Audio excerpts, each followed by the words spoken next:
The rain hadn't stopped for hours, drumming relentlessly against the metal roof of West Creek Animal Shelter. Water pooled along the cracked sidewalk leading to the back kennels, the air thick with the scent of wet fur and disinfectant.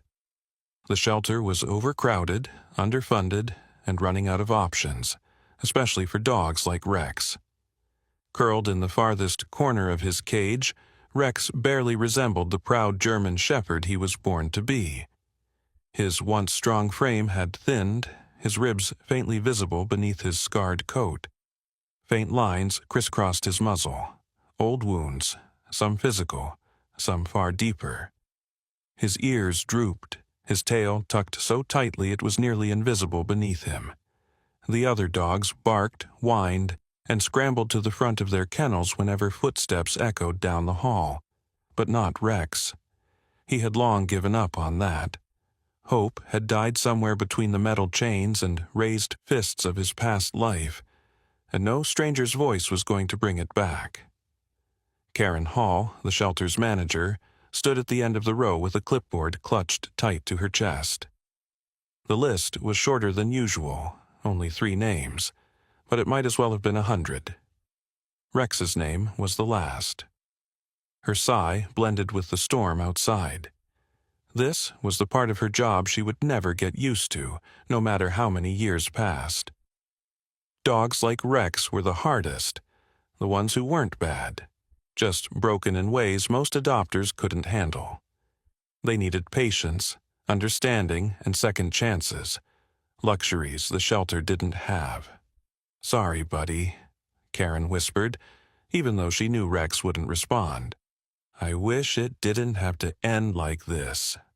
Halfway across town, Emily Carter sat cross-legged on her worn-out couch, scrolling mindlessly through her phone, while rain tapped against her apartment window. Her thumb hovered over the screen when a grainy photo popped up. A close-up shot of Rex curled in his cage, his dark eyes staring past the camera like he was already gone. The caption was blunt. "Rex, 5 years old. Needs a home by tomorrow. Time's up." Emily's stomach twisted. She'd seen posts like this before, dozens of them, and each one made her heart ache. But this one hit differently. Something in his eyes tugged at her in a way she couldn't explain. "Don't do this to yourself," she thought. Not again. 3 years ago, she'd tried to adopt another rescue dog, a pit mix with a history of abuse. She had wanted so badly to help, to save him, but her inexperience had only made things worse. When he lashed out in fear, she froze. A trainer had to step in, and eventually she'd returned him to the rescue, heartbroken and ashamed. "You can't save them all," Jessie's voice echoed in her head, a reminder her best friend had offered too many times. But Rex's eyes wouldn't let her scroll past. She stared at the photo for a long moment, her heart pounding for reasons she couldn't name. Before she could stop herself, her fingers dialed the shelter's number. It rang and rang, until finally a machine picked up. "Hi, my name's Emily Carter," she said, her voice trembling slightly. "I just saw your post about Rex. Please don't do anything until I get there tomorrow. I'll be there first thing. I want to help." She hung up and let her phone fall to the couch, her hands shaking. Fear and hope warred in her chest. Fear that she wasn't strong enough, and hope that maybe, just maybe, she was. Miles away, back at West Creek, Rex lay curled in the dark, rain tapping against the small window above his cage. His ears twitched faintly, but he didn't lift his head. He didn't know it yet, but fate had just dialed his number. And for the first time in a very long time, someone was coming for him. The morning sky hung low and gray, thick with leftover rain clouds, as Emily's car rumbled into the gravel lot outside West Creek Animal Shelter. Her knuckles were white on the steering wheel, stomach churning with nerves. It was the same uneasy weight she always felt walking into any shelter, the crushing reminder that no matter how much she cared, she couldn't save them all. But today, just maybe, she could save one. The door creaked when she pushed it open, the scent of bleach and damp fur immediately hitting her. A cluster of barks echoed from the back, some hopeful, some panicked. Karen Hall stood at the reception desk, her expression blank at first, until recognition flickered in her eyes. "You're the one who left the message," Karen said, her voice half surprised, half exhausted. "For Rex." Emily stepped forward, the tremor in her hands only slightly noticeable. "Yes. Please tell me I'm not too late." Karen set the clipboard down, her fingers lingering on the edge. "You're cutting it close," she admitted. "We were going to—" She paused, the words too heavy to finish. "He's still here." Relief washed through Emily, though it was quickly replaced by a fresh wave of anxiety. This was the easy part, walking through the door, saying the right things. The hard part was coming, the part where she had to convince a broken dog that she wouldn't be just another disappointment. "Come on," Karen said, motioning for Emily to follow. "I'll take you to him." The narrow corridor smelled like stale kibble and disinfectant. The concrete floors cool beneath Emily's boots. Metal doors lined both sides, some housing hopeful eyes and wagging tails, others hiding cowering bodies pressed into shadowed corners. At the very end, in the last kennel on the left, lay Rex. He didn't lift his head when they approached. His scarred body curled tight, his ears pinned flat, eyes half-lidded and distant. There was no spark of curiosity, no tail thump against the concrete, just silence, resignation. "He's completely shut down," Karen said quietly. "Hasn't made a sound in days." Emily lowered herself to a crouch, careful to keep her posture relaxed. "Hey there, buddy," she whispered, her voice soft as a breeze. "I'm Emily." Rex's ear twitched, but that was all. "He's not going to come to you," Karen warned, arms crossed. "He doesn't trust anyone." Emily didn't move closer. She just sat, legs folded under her, hands resting palm up on her knees, letting Rex see she had nothing to hide. No leash, no threats, just time. "I know you're scared," she said softly. "I've been scared too." Rex's dark eyes flicked toward her, so brief it might have been her imagination. Still, it was enough to make her heart stutter. Minutes passed in silence, broken only by the hum of fluorescent lights and the distant barking of other dogs.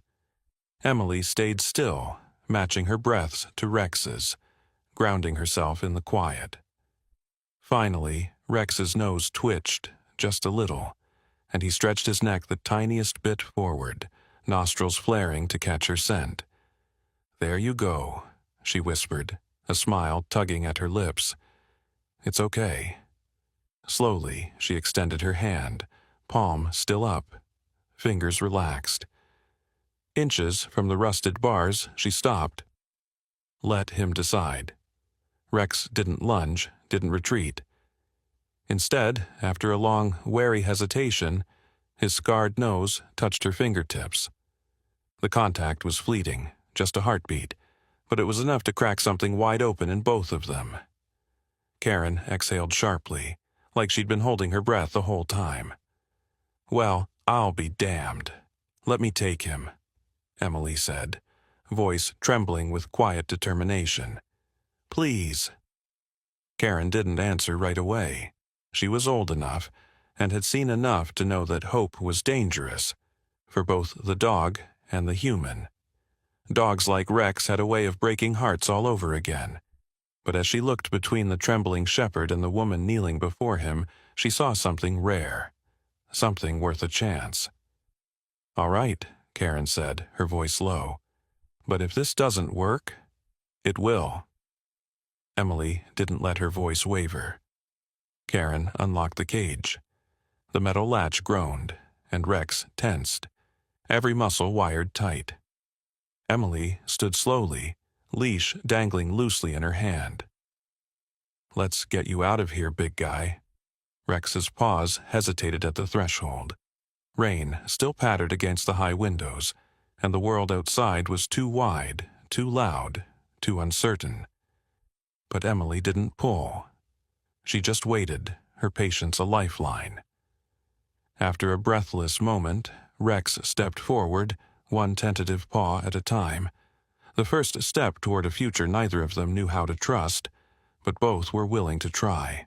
The front door of Emily's small apartment creaked as it swung open, revealing a modest space filled with mismatched furniture and the faint scent of lavender cleaner. Rex stood frozen in the doorway, his scarred frame trembling slightly as his paws met the hardwood floor. Every muscle in his body was tense, his head low, ears pinned back like he was bracing for something to hit him. "It's okay," Emily said softly, kneeling down to his level. "This is home now." He didn't move. His dark eyes flicked from her to the unfamiliar room, then back again, as though trying to piece together what kind of trap this might be. Emily didn't press. She just stepped aside, letting him decide if, or when, he wanted to come in. After a long pause, Rex took one cautious step forward. Then another. His claws clicked softly against the floor, every step deliberate and stiff. He hugged the wall, keeping his back to the door, scanning every corner like danger could spring from the shadows at any second. Emily let him explore at his own pace, her heart aching at how much damage had been done to his spirit. He wasn't just scared, he was surviving. Every twitch, every flinch, every wide-eyed glance over his shoulder screamed of a past that had taught him the world was something to endure, not trust. The corner near the front door became his refuge. He curled into a tight ball, his tail tucked, his head resting on his paws, eyes tracking Emily's every move. No growls, no barking, just silence. The kind of silence that spoke of learned helplessness. Emily set down a water bowl a few feet away and placed a soft blanket nearby, hoping the simple comforts would chip away at his fear. But Rex didn't move. She could feel the weight of his fear pressing into the room, thick as fog. That first night, Emily didn't sleep in her bed. Instead, she unrolled an old sleeping bag and laid it near the couch, not too close to Rex, but close enough for him to know she was there. She read aloud from her battered paperback, her voice soft, steady, filling the silence with something other than fear. She didn't talk to him directly, knowing eye contact might be too much too soon. She just let her voice drift through the room like a low, steady current, something for him to hold on to if he wanted. The next morning, he was still in the corner, still curled up, but his eyes didn't look quite so dull. It became their quiet routine. Mornings filled with soft reassurances. Afternoons spent with her working at the small kitchen table while Rex lay pressed into the wall, and evenings where Emily would sit on the floor, her back to the couch, just breathing in the same space as him. She never pushed, never reached. She let him decide how much distance he needed. Jessie called one evening, her voice filled with concern. "So, how's the new project?" Jessie's teasing tone was only half a joke. Emily glanced toward Rex, still a shadow in his corner. "He's not a project," she said softly. Jessie's sigh crackled through the speaker. "You know what I mean. I'm just worried. The last time you tried this—" "I know," Emily interrupted, her stomach knotting at the memory. The last rescue, the one she couldn't save, the one whose fear swallowed them both whole. "But this feels different." Jessie didn't argue, but her silence was heavy with doubt. "Just be careful, Em." "I will," she promised, even though she knew her heart was already too far in. 2 days later, it happened. The first crack in Rex's armor. Emily was sitting cross-legged on the floor, scrolling through emails when she felt it, the faintest pressure against her arm. She froze, barely breathing, afraid to spook him. Slowly, she turned her head. Rex was there, inches away, his nose pressed lightly to her sleeve. His eyes were wide, wary, but there was no fear in them. Just uncertainty, like he wasn't sure why he was there either. "Hey there," Emily whispered, her voice trembling with quiet awe. "That's a brave boy." Rex stood there for a beat longer before retreating to his corner, but the space between them felt smaller somehow. A bridge had been built. Fragile and thin, but real. That night, when she laid out her sleeping bag, Rex didn't curl up by the door. Instead, he lay just a few feet away, close enough to see her, to hear her breathing, to know she was still there. It wasn't trust. Not yet. But it was a beginning. The rain had been falling for hours, tapping steadily against the windows of Emily's small apartment. Outside, the streetlights cast pale halos on the wet pavement, reflecting off puddles that stretched across the cracked concrete. Rex lay near the door, his body stretched out but his ears constantly twitching at every creak, every passing car. Even when resting, his guard never fully dropped. Emily sat on the couch, curled up with a cup of chamomile tea, trying to lose herself in a book. But her eyes kept drifting to Rex, to the subtle tension in his shoulders, to the way his head would lift every few minutes as if sensing something she couldn't. It was becoming a pattern. The more comfortable Rex grew inside, the more alert he became to what might lurk outside. At first, she chalked it up to the usual paranoia of a traumatized dog. But then it happened.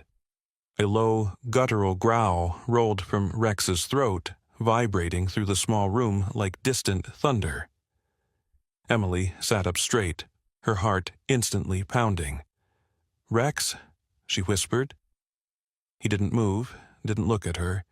His eyes were locked on the front door, his ears pinned forward, hackles slowly rising along his spine. Emily set down her tea, moving quietly toward the window. Pulling the curtain back just enough to peek through, she froze. A car sat parked across the street, no lights on, just a dark, unmarked sedan with tinted windows. It had been there for at least an hour, motionless. At first, she assumed it was a neighbor's guest, but now something about it felt wrong. It was too still, too deliberately placed. Her gut twisted.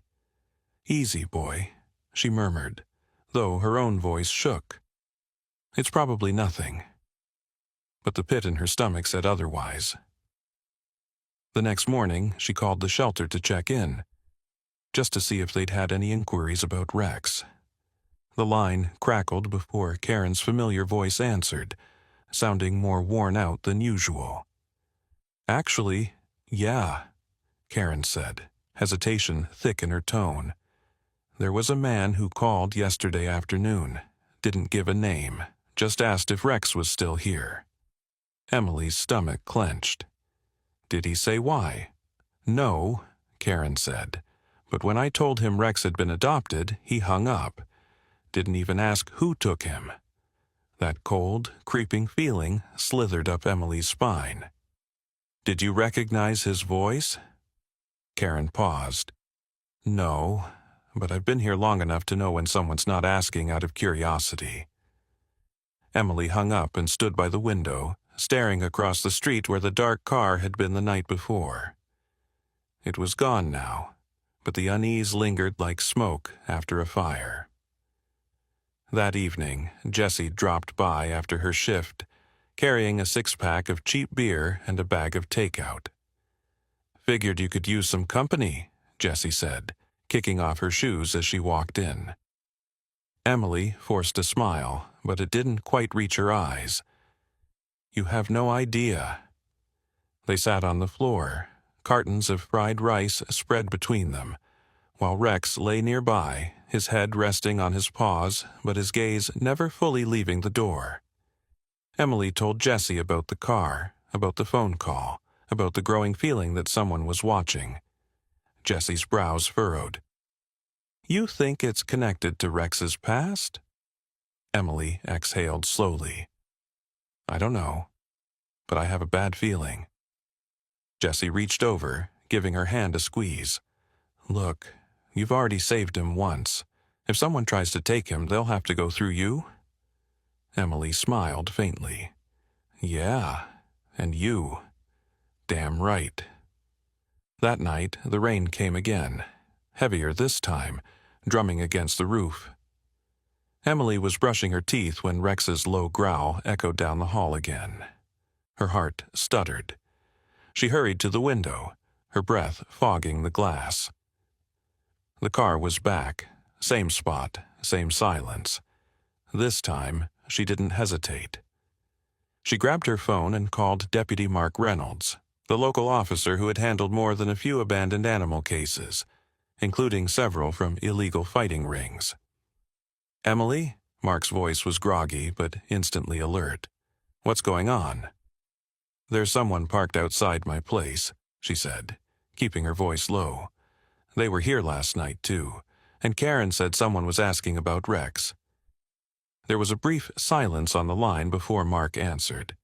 Lock your doors. I'm on my way.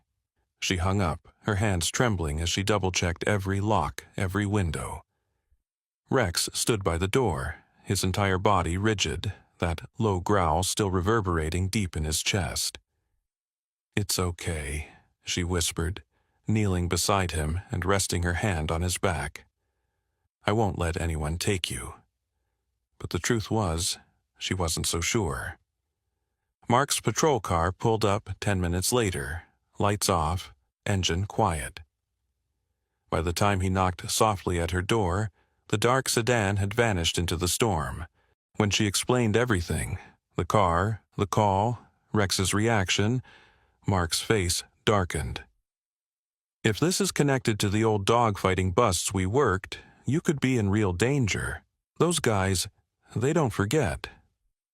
Emily swallowed hard. So, what do I do? Mark's voice was steady but serious.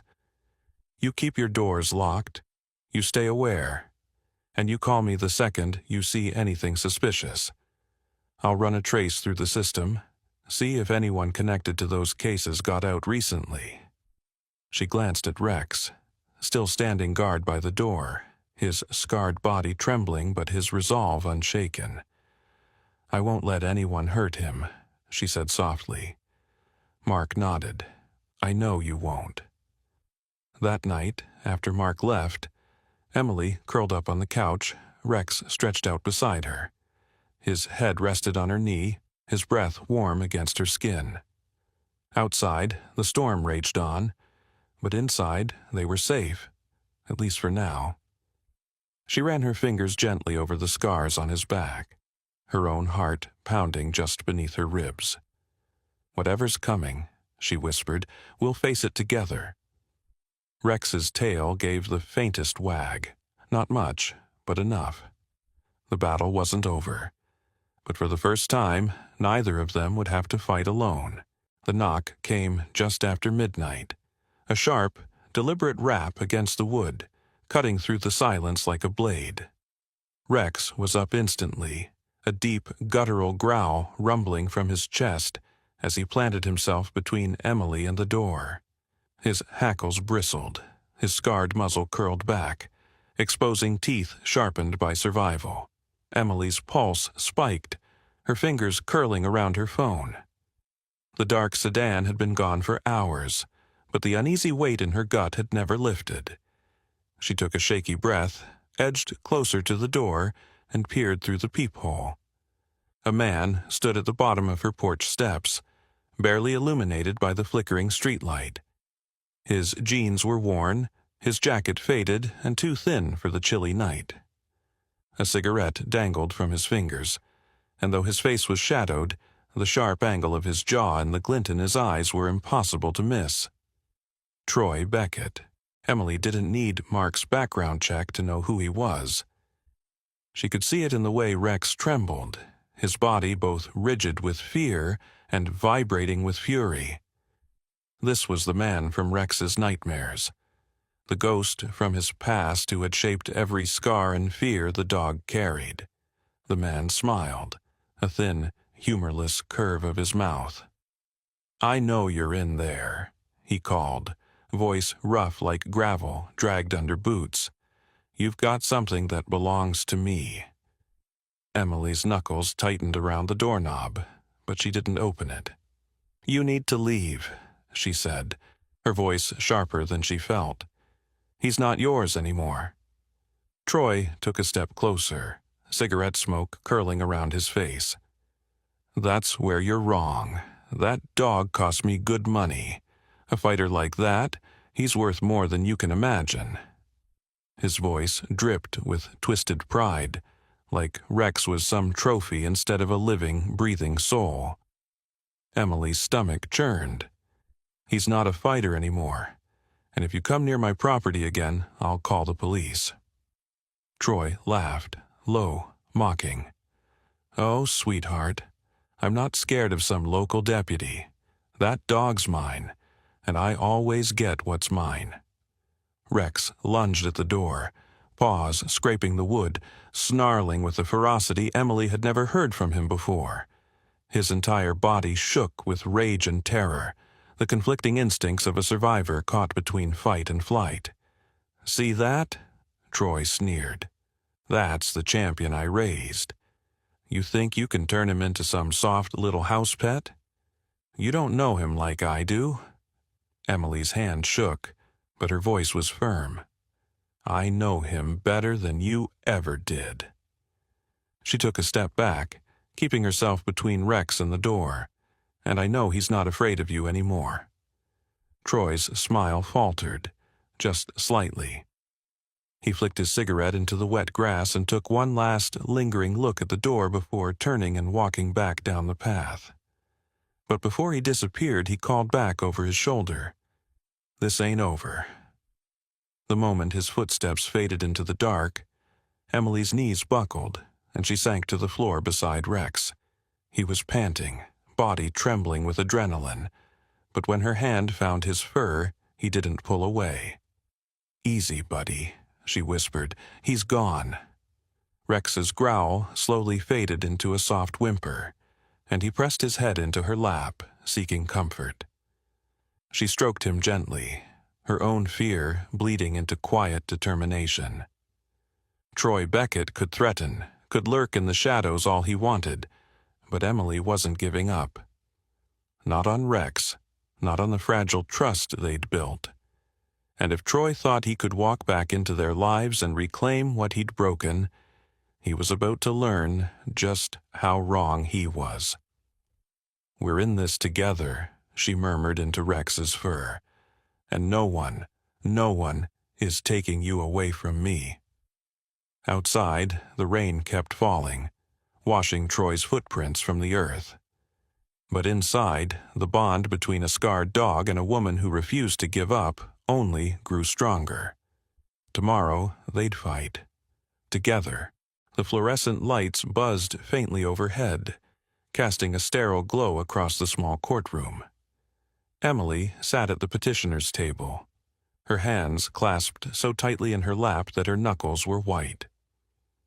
Across the room, Troy Beckett leaned back in his chair, arms crossed, a smug grin plastered on his weathered face.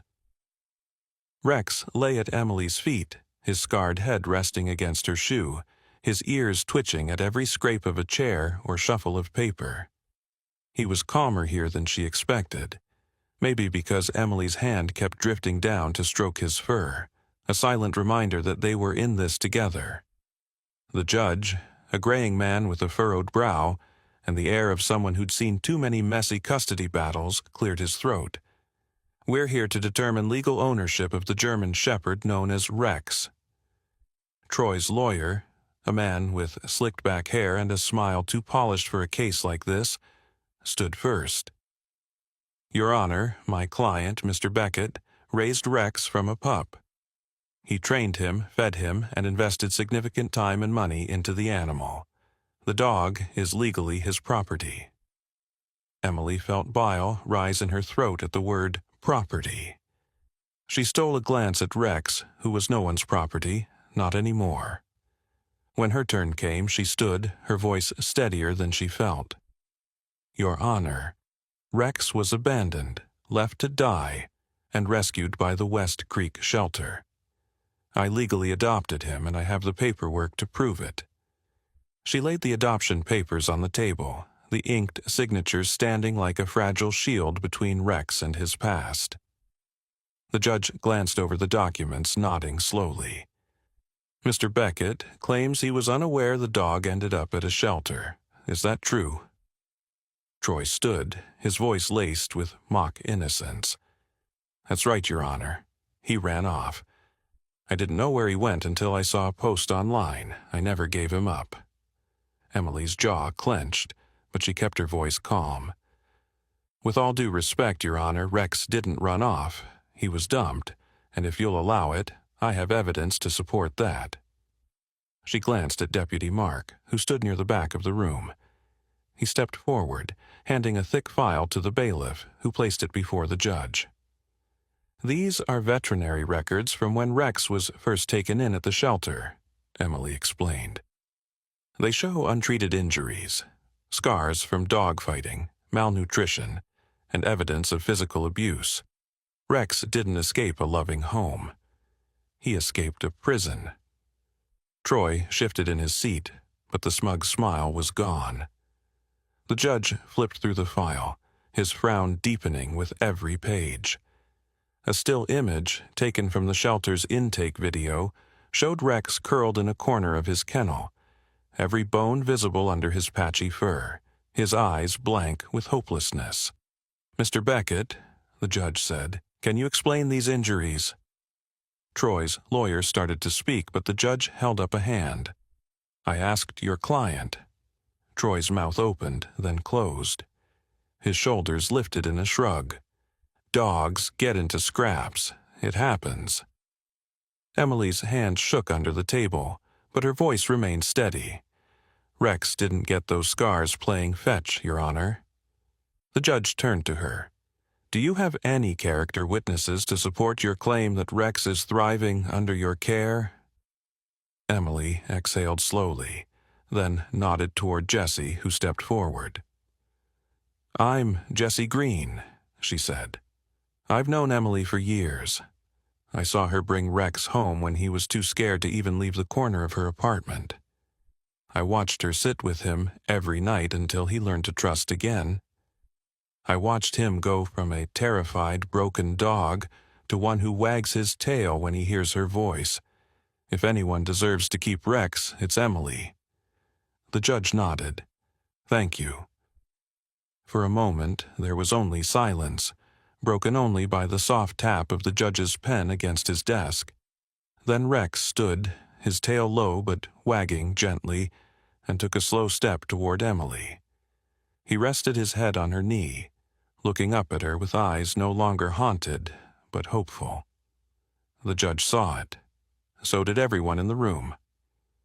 I've reviewed the evidence and testimony, the judge said at last, his voice firm. Rex will remain in the care of Emily Carter. Furthermore, Mr. Beckett is prohibited from making any future contact with either Miss Carter or the dog. This court stands adjourned. Troy's chair scraped loudly against the floor as he stormed out, muttering under his breath. Emily barely noticed. She was on her knees, her arms around Rex's neck, tears slipping down her cheeks. We did it, buddy, she whispered into his fur. We're free. Rex didn't understand the words, but he leaned into her touch, his trust in her absolute. And for the first time, Emily felt like maybe, just maybe, they'd both finally found their way home. The autumn breeze swept across the open field, carrying with it the faint scent of dry leaves and earth. The late afternoon sun hung low, casting a warm amber glow over the stretch of golden grass that seemed to roll endlessly into the horizon. Rex ran ahead, his powerful legs cutting through the tall grass, ears perked, tail wagging freely, a far cry from the terrified creature Emily had first brought home. Emily stood at the top of a small hill, her hands tucked into her jacket pockets, watching him. There was a lightness to his step now, a joy that had taken months to uncover. Every stride, every playful bark was a victory, a reminder of how far they'd both come. "Look at him," Jessie said, standing beside her, arms crossed with a fond smile tugging at her lips. "You saved him, Em." Emily's smile was soft, but her voice was firm. "We saved each other." Jessie gave her a playful nudge. "I still think you should have named him Miracle." Emily laughed, shaking her head. "He's Rex, a fighter. He earned that name." They both fell quiet, watching as Rex turned back toward them, a stick clutched proudly in his mouth. He trotted up the hill, his tail wagging in wide, happy arcs, and dropped the stick at Emily's feet. His eyes, once dulled by fear, were bright with excitement. "Show off," Jessie teased, scratching behind his ears. Emily knelt beside him, running her fingers gently along the side of his neck, feeling the faint scars hidden beneath his thickening coat. They were part of him, just like her own invisible wounds were part of her. They didn't define him, but they told his story, a story of survival, resilience, and the power of trust. Rex nudged her hand, leaning into her touch with a low, contented sigh. No longer flinching, no longer afraid. Jessie's voice softened. "You know, I always thought you were the one rescuing him. But looking at you now, I'm pretty sure he's the one who saved you." Emily's throat tightened, but she didn't shy away from the truth in Jessie's words. When she first saw Rex's picture on that shelter post, something in his eyes had called out to her, a silent plea for a chance neither of them were sure they deserved. Now, months later, they'd given each other something neither of them knew they were missing: family. As the sun dipped lower, painting the sky in soft hues of crimson and gold, Emily stood, brushing her hand down Rex's back. "Come on, big guy," she said softly. "Let's go home." The word home felt different now, warmer, fuller. Home wasn't just walls and a roof, it was trust. It was second chances. It was Rex at her side. They started walking back toward the old pickup parked near the tree line. Rex stayed close, glancing up at Emily every few steps, his eyes filled with the quiet devotion that only a dog who's been truly saved can give. As they reached the truck, Jessie gave Rex one last pat. "See you soon, buddy. Take care of her, okay?" Rex gave her a soft woof in response, as if promising he would. The drive home was quiet, the kind of silence that didn't need filling. Rex's head rested on Emily's lap, his breath slow and steady, his body relaxed in a way that said, finally, he knew he was safe. When they reached the little apartment, their sanctuary, Emily unlocked the door, and Rex trotted in first, like he always did now, making sure everything was in place. The space was still small, still modest, but it was theirs, and that made it perfect. As Emily curled up on the couch, Rex hopped up beside her, resting his head in her lap once more. Her fingers stroked his fur absent-mindedly, and for the first time in longer than she could remember, her heart felt full. "We're family now," she whispered into the quiet. Rex's tail gave a soft thump against the cushion, his eyes drifting closed. No fear, no doubt, only trust.